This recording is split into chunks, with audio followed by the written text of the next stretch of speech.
We're busting some of the most common myths of sexual assault. Myth number 2 is that sexual assault is usually perpetrated by a stranger. Or it's sometimes said, the myth is, that it can't be sexual assault if the survivor knew her perpetrator. Folks, these things are false, simply not true.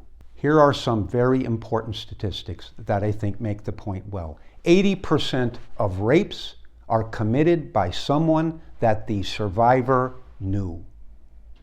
And 93% of the sexual abuse of children is committed by someone that the child knew.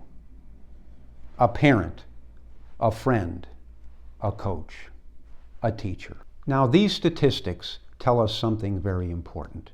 And they tell us that if we make a rule in our society that says that the survivor knowing her perpetrator somehow justified the assault, then that will excuse the great majority of assaults that occur in our society. And we can't have that.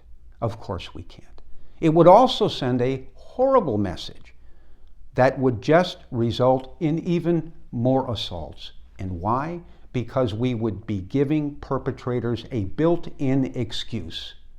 The excuse of, I knew my victim, so it was somehow okay. We can't have that. It would make no sense. Please remember this, that the survivor knowing the perpetrator does not mean that the survivor consented to the assault.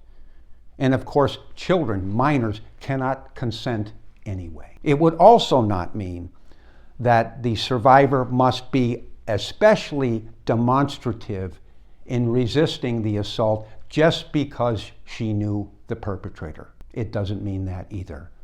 And it also does not mean that the perpetrator had some sort of a license to assault just because he knew his victim. It doesn't mean that. It can't mean that. If anything, the relationship between the survivor and perpetrator put more of a responsibility on the perpetrator to not do anything to abuse or take advantage of that relationship. Bottom line, it does not justify sexual assault that the survivor knew her perpetrator.